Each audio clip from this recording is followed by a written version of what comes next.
Hi, this is Rachel Bench, and I'm going to be reading The Money by Junot Diaz. All the Dominicans I knew in those days sent money home. My mother didn't have a regular job besides caring for us 5 kids, so she scrimped the loot together from whatever came her way. My father was always losing his forklift jobs, so it wasn't like she ever had a steady flow. But my grandparents were alone in Santo Domingo, and those remittances, beyond material support, were a way, I suspect, for Mommy to negotiate the distance caused by our diaspora. She chipped dollars off the cash Poppy gave her for our daily expenses, forced our already broke family to live even broker. That was how she built the nut. $200, maybe $300 that she sent home every 6 months or so. We kids knew where the money was headed, but we also knew that to touch it would have meant a violent punishment approaching death. I, who took the change out of my mother's purse without thinking, couldn't have brought myself even to look at that forbidden stash. So what happened? Exactly what you think. The summer I was 12, my family went away on a vacation. One of my father's half-baked got to know our country better by sleeping in a van extravaganza. And when we returned to Jersey, exhausted, battered, we found our front door unlocked. My parents' room, which was where the thieves had concentrated their search, looked as if it had been tornado-tossed.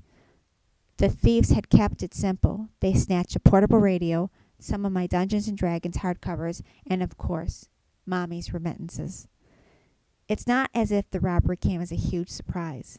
In our neighborhood, cars and apartments were always getting jacked, and the kid stupid enough to leave a bike unattended for more than 10 seconds was the kid who was never going to see that bike again.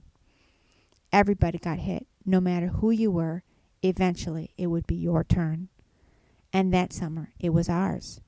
Still, we took the burglary pretty hard. When you're a recent immigrant, it's easy to feel targeted, like it wasn't just a couple of assholes that had it in for you, but the whole neighborhood. Hell, maybe the whole country. No one took the robbery as hard as my mom, though.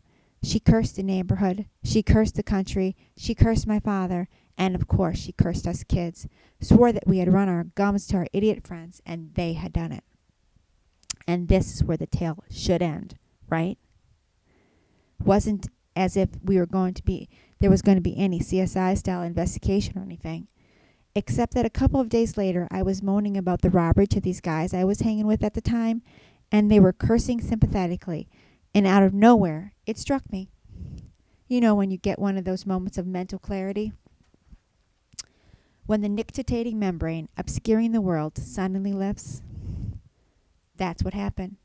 I realized that these 2 dopes I called my friends had done it.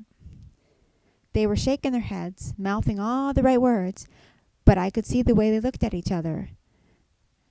The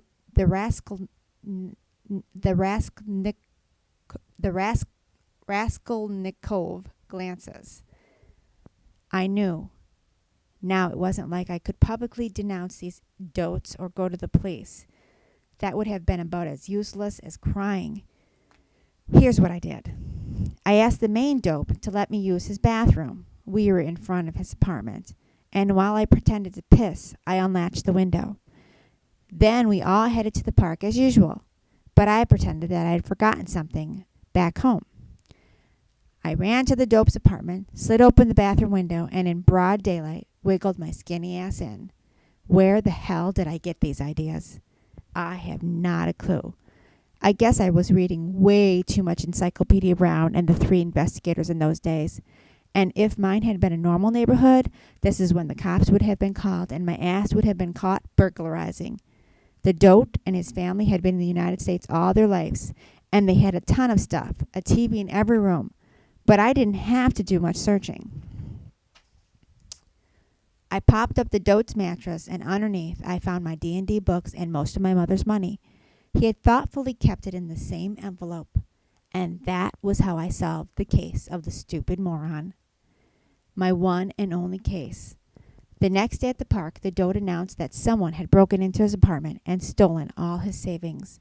The place is full of thieves, he complained bitterly, and I was like, no kidding. It took me 2 days to return the money to my mother. The truth was, I was seriously considering keeping it. But in the end, the guilt got to me. I guess I was expecting my mother to run around with joy, to crown me her favorite son, to cook me my favorite meal. Nada. I wanted a party, or at least to see her happy. But there was nothing. Just $200 and some and 1,500 or so miles. That's all there was.